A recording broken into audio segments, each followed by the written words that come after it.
Hello दोस्तों, आप सभी का स्वागत है खान ग्लोबल स्टडीज के इस बैंकिंग यूट्यूब चैनल पे। मेरा नाम है शांतनु और मैं आपको यहां बताने जा रहा हूं एक बहुत जरूरी चीज जो आपको जानना ही चाहिए। अभी हाल ही में एसबीआई ने लगभग 14,000 वैकेंसीज डिक्लेयर कर दी। ये बहुत बड़ा नंबर है और state bank of India clerk के इतिहास में बहुत पहले ऐसा कुछ होता था कि इतनी बड़ी वैकेंसीज आती थी। पिछले साल से कंपेयर करें तो लगभग 5,000 ज्यादा वैकेंसी है। और ये एक ऐसी चीज है जो आपको बहुत जरूरी है जानना। बहुत सारे बच्चे ऐसे हैं जो फॉर्म भरने की तैयारी में हैं।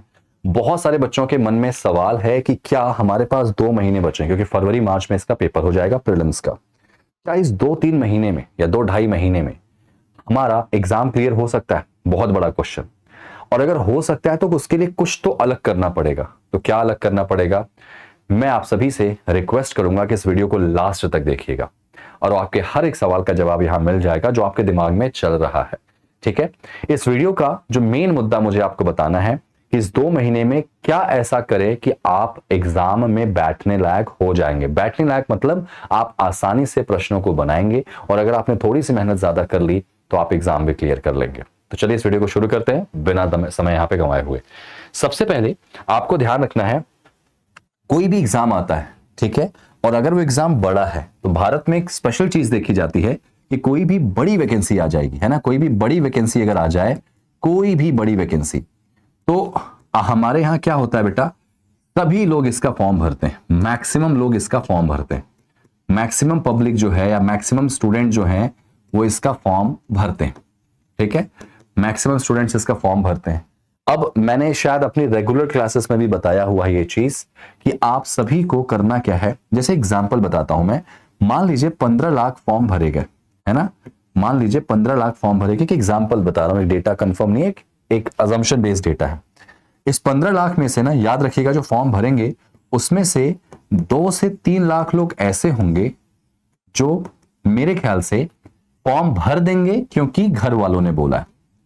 क्योंकि घर वालों ने बोला है, घर वालों ने कहा कि भैया फॉर्म भर दो, इतनी बड़ी वैकेंसी आई है। 2 से 3 लाख बच्चे ऐसे होते हैं कि फॉर्म भर ही देते हैं। स्पेशली उसमें भी आप कैटेगरी वाइज बात करें, एससी हो गया, एसटी हो गया, क्योंकि इन लोगों की फीस 0 है, 1 रुपए भी फीस नहीं, तो फॉर्म भर जाते। समझ में आई बात? याद रखिएगा, अब इसमें असली जो कंपटीशन देख रहे हैं आप, यहां पे 11 लाख बच्चों से होता है। अब इस 11 लाख बच्चे जो हैं, जो थोड़ा सा सिंसियर हैं कि हाँ भैया हमको थोड़ा सा सीरियसली एग्जाम क्वालिफाई करना है, ध्यान से समझना, इस 11 लाख बच्चे में भी कम से कम 2 लाख बच्चे ऐसे होंगे, 2 लाख बच्चे ऐसे होंगे जो किसी और एग्जाम की तैयारी कर रहे होंगे, किसी और एग्जाम की प्रिपरेशन कर रहे होंगे। ठीक है, ध्यान रखो, कंपटीशन कैसे आसान आपके लिए होता है। किसी और एग्जाम के लिए पढ़ रहे होंगे, उन्होंने कहा कि यार इतनी बड़ी वैकेंसी है, फॉर्म भर के देख ही लेते हैं क्या होता है। ठीक है, वो भी रेस से बाहर है। अब बचे हमारे पास 9 लाख। तो ये 9 लाख वैसे होंगे जो थोड़ा सा सोच रहे होंगे कि हाँ हमारी बैंक में जॉब लग जाए। और इस 9 लाख में से जब पेपर देने जाएंगे तो हो सकता है कुछ लोग पेपर देने ना भी पहुंचे, लेकिन ठीक है, मैं मान लेता हूं कि पूरे बच्चे पेपर देंगे। इस बैंक की अगर हिसाब किताब की बात करें तो आपको पता होगा कि 20 मिनट का समय मिलता है आपको रीजनिंग सॉल्व करने के लिए। 3 पेपर होते हैं बेटा यहाँ पे, है ना। इसके अलावा 20 मिनट का समय आपको मैथ्स या क्वांट के लिए मिलता है और 20 मिनट का ही समय आपको मिलता है इंग्लिश के लिए। तो इस 9 लाख में से, अब चूंकि अच्छी चीज यहां पर यह है कि स्टेट बैंक ऑफ इंडिया में सेक्शनल कट ऑफ नहीं होता। ठीक है, सेक्शनल जो है वो कट ऑफ नहीं होता। सेक्शनल कट ऑफ नहीं हो रहा मतलब आप इन तीनों में से किसी एक सब्जेक्ट में फेल भी हो जाते हैं और बाकी 2 सब्जेक्ट मिला के अगर आपका कट ऑफ क्लियर हो जाता है तो आप एग्जाम क्लियर कर जाएंगे। तो भाई साहब, ये जो सेक्शनल कट ऑफ डेटा हट जाने से बहुत सारा फायदा मिला उन बच्चों को जिनकी अंग्रेजी वीक है। सर बैंकिंग एग्जाम में इंग्लिश थोड़ा अच्छी आती है, हालांकि अच्छे तो तीनों आते हैं लेकिन इंग्लिश थोड़ा सा अच्छी होती है। तो यहां पे मैं मान लूंगा इसमें से काफी ऐसे बच्चे होंगे, मान के चलिए 1 लाख बच्चे ऐसे होंगे जिनकी अंग्रेजी बहुत वीक होगी, बहुत वीक होगी बेटा, और वो बस किसी तरीके से फॉर्म भर रहे हैं कि चलो मेहनत करके निकाल लेंगे। तो ये लोग भी निकल गए। अब असली कंपटीशन यहां पे बच्चे 8 लाख लोगों से है। ठीक है, अब इस 8 लाख में भी आप मान के चलिए 5 लाख बच्चे ऐसे होने वाले हैं जो लोग प्रीलिम्स क्वालिफाई नहीं कर पाएंगे। ये बता रहा हूं, 5 से ज्यादा भी हो सकते हैं। प्रीलिम्स में क्या हो जाएंगे? फेल। ठीक है, क्यों फेल हो जाएंगे? क्योंकि वो सिर्फ पढ़ तो रहे हैं क्लासेस अटेंड कर रहे हैं, लेकिन तरीका उनका गलत है। वो एक किताब खरीद लेते हैं, उसके बाद प्रैक्टिस करते हैं। अक्सर बच्चे क्लास में पूछते हैं सर कोई किताब बता दीजिए, किताब बता दीजिए।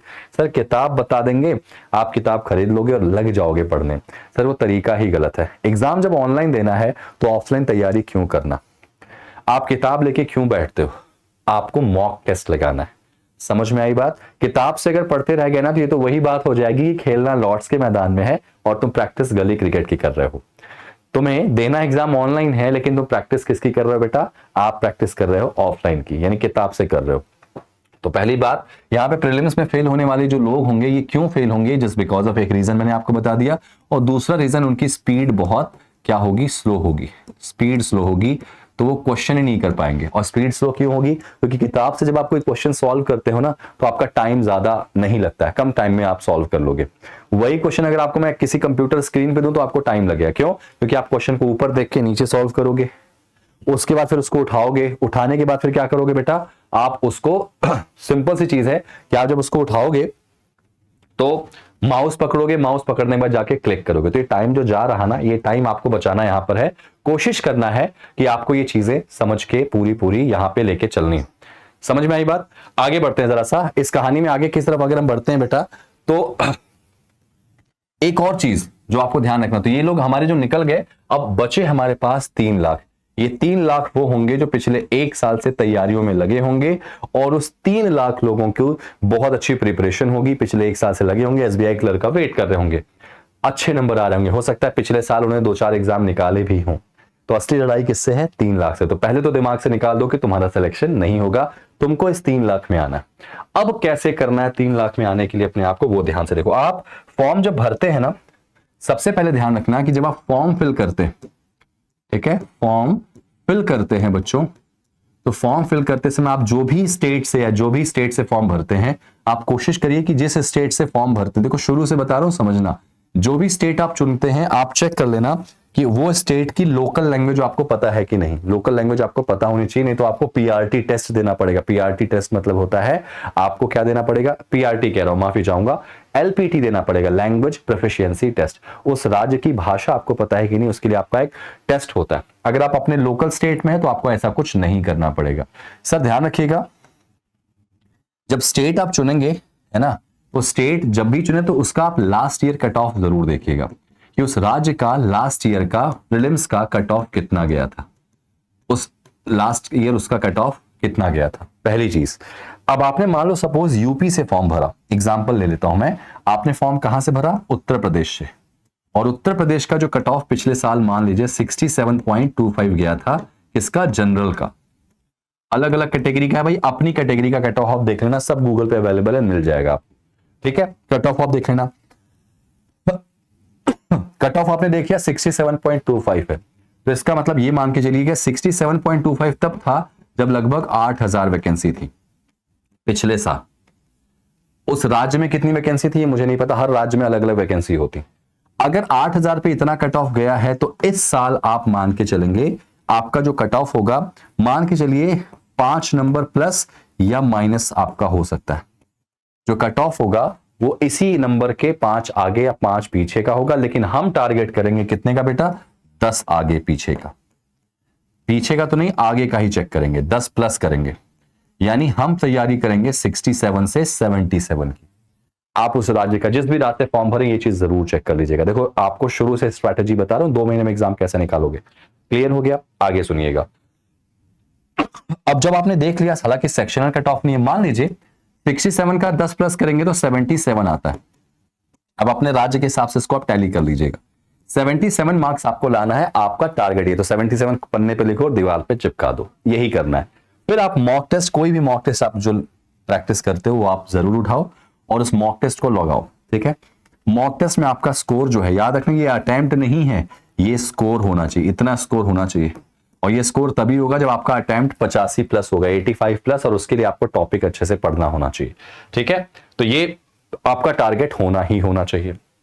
दूसरी चीज आपको ध्यान रखना है कि आपका जो माइनस मार्किंग, यानी जो आपके क्वेश्चन रॉन्ग हो रहे हैं, वो रॉन्ग होने वाले जो क्वेश्चन है मैक्सिमम टोटल 12 से ज्यादा ना हो। 12 क्वेश्चन तक आप गलत करिए, कोशिश करिए इससे ज्यादा ना हो, अपनी एक्यूरेसी थोड़ा ध्यान रखिए, स्पेशली मैथ्स और रीजनिंग में। इंग्लिश में तो गलतियां हो जाती हैं, मैथ्स और रीजनिंग में तो डेटा आएगा ना, तो आप तुक्का मत मारिए, और इसमें 10 से 12 ज्यादा आप गलतियां मत करिए। टोटल याद रखना ये आपका मैथ्स, इंग्लिश और रीजनिंग तीनों की बात कर रहा हूं मैं, ठीक है भाई। करिएगा। अब आगे बढ़ते हैं जरा सा, थोड़ा सा और आगे ले चलता हूं आपको मैं। अब करना क्या है, मतलब क्या आपको डूज और डोंट्स में ध्यान रखना। तो डू में आपको मैं बताऊंगा क्या करना है। आपको करना यह है, आपको 3 सब्जेक्ट आपके पास है, ठीक है, मैथ्स है, आपका रीजनिंग है, ठीक है, और इसके अलावा जो है आपका जो है इंग्लिश है, ठीक है। मैं आपको तीनों सब्जेक्ट के वो इंपॉर्टेंट टॉपिक बताऊंगा जो आपको यहां पढ़ने हैं, जिनसे आपका सिलेक्शन हो सकता है, ठीक है। अगर बात करें रीजनिंग की, क्योंकि मैं रीजनिंग ही पढ़ाता हूं, तो सबसे पहले मैं वो बताऊंगा, ठीक है।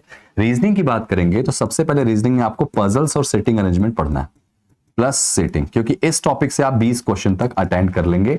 पहला प्रेफरेंस इसको देना है। दूसरा जो आपको ध्यान रखना है वो है सिलोगिज्म प्लस इनइक्वालिटी। ये टॉपिक से आप 5 क्वेश्चन आप कवर कर सकते हैं मेजर में, शुरुआत में, आपके पास टाइम कम है। तीसरा टॉपिक आपका जो है वो अल्फाबेट टेस्ट वाला जो टॉपिक है, अल्फाबेट टेस्ट, इसके आप क्वेश्चन जरूर ट्राई कीजिएगा। और चौथा जो टॉपिक है वो होगा आपका ब्लड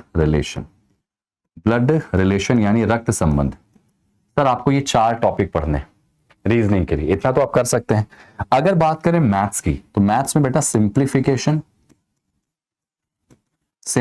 मतलब सरलीकरण, जोड़ घटाना गुणा भाग जो है, ठीक है, इसके तकरीबन 5 क्वेश्चन आएंगे।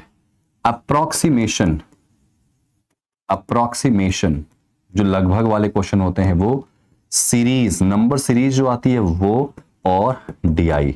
एक आप क्वाड्रेटिक इक्वेशन जो आता है, द्विघातीय समीकरण जो होता है, वो भी पढ़ लीजिएगा। मात्र इतने टॉपिक। इंग्लिश की बात करें तो आपको क्या आना चाहिए बेटा, क्लोज टेस्ट, ठीक है। इसके अलावा आपका रीडिंग कॉम्प्रिहेंशन यानी आरसी, और एरर डिटेक्शन या फिर फिलर्स जो होते हैं, ये आपको पढ़ना है। अब आप बताओ 2 महीने में क्या ये इतना कवर नहीं कर सकते हो? अगर नहीं कर सकते तो प्लीज फॉर्म मत भरना, ठीक है। सर ये आपका प्रीलिम्स क्लियर करा देगा। मैं मेंस को कैसे करना है उसके लिए भी एक वीडियो लेके आऊंगा, मैं भी प्रीलिम्स को टारगेट कर रहा हूं, ठीक है। तो ये आप ध्यान रखिएगा, इतना कर लेने से आप अपने sectional cut off, overall cut off, जो भी बात होगी वहां तक पहुंच जाएंगे आराम से। अच्छा, इसके अलावा आपको टारगेट करना है रीजनिंग के पूरे 35 क्वेश्चन बने। देखो ये तो मेजर टॉपिक है, आपको इनको पढ़ने हैं, और भी टॉपिक्स हैं लेकिन आपको ये जरूर पढ़ना है। रीजनिंग में आपको पूरे 35 पे टारगेट करना है। मैथ्स में आपको 25 से 30 तक जाना है, जो कि आप चले जाओगे, पेपर इजी आएगा। इंग्लिश में भी कोशिश करना है 15 से 20 नंबर आपके बन जाएं। अब जरा सोच के देखो, ये 30, ये 35, 65 हो गया। 65 और 20 अगर हम लेके चले 85 हो जाता है। नौकरी नहीं लगेगी तो कहां जाओगे? प्रीलिम्स तो क्लियर है भाई साहब, समझ में आई बात। दूसरी इंपॉर्टेंट बात, आप थोड़ी सी अपनी स्पीड बढ़ाना बेटा, और स्पीड बढ़ाने का एक ही फॉर्मूला होता है, मॉक टेस्ट। जितना ज्यादा कहीं से भी लगाओ, लेकिन मॉक टेस्ट लगाओ। कोशिश करना है कि 20 मिनट में इसके भी क्वेश्चंस बन जाएं, 20 मिनट में इसके भी क्वेश्चंस बन जाएं, 20 मिनट में इसके भी क्वेश्चंस बन जाएं। स्ट्रेटेजी क्या होगी वो मैं आपको अलग से बता दूंगा, अभी आपको इस पे फोकस करना है। तो sir everything is possible, it's all up to you कि आप कैसे सोचते हैं। आवेश आपको समझ में आ गया होगा। देखो बहुत ज्यादा डेप्थ में आपको चीजें नहीं बताऊंगा, इतने से आपका काम बन जाएगा, और यही एक स्ट्रेटेजी है जो आपको आपके राह तक पहुंचा सकती है। आपको पजल्स वगैरह पढ़ना है, ये सारे टॉपिक हमारे पेड बैचेस में भी मिल जाएंगे। 399 का बैच है, परचेस कर लीजिए, टारगेट बैच है। आपको उतना पढ़ने के अलावा कुछ नहीं पढ़ना है। इसके अलावा हमारे यूट्यूब सेशंस देखिए। अगर मैं रीजनिंग की बात करूं तो यूट्यूब का जो हमारा टाइमिंग है वो शाम को 4 बजे का है। सर एग्जाम का ही क्वेश्चन उठा के मैं करवा रहा हूं। आइए मंडे टू फ्राइडे देखते हैं सिलेक्शन कैसा नहीं होगा, ठीक है। तो भाई साहब जीतने से पहले आपको लड़ना होगा, तो लड़ने के लिए तैयार हो जाइए। मिलते हैं अगली क्लास में कुछ और नया इंटरेस्टिंग लेके। वीडियो अच्छी लगी हो शेयर कीजिएगा, कमेंट करके बताइएगा आपको कैसा लगा। Thank you so much, take care. कोई डाउट हो तो जरूर पूछिएगा। जय हिंद, वंदे मातरम।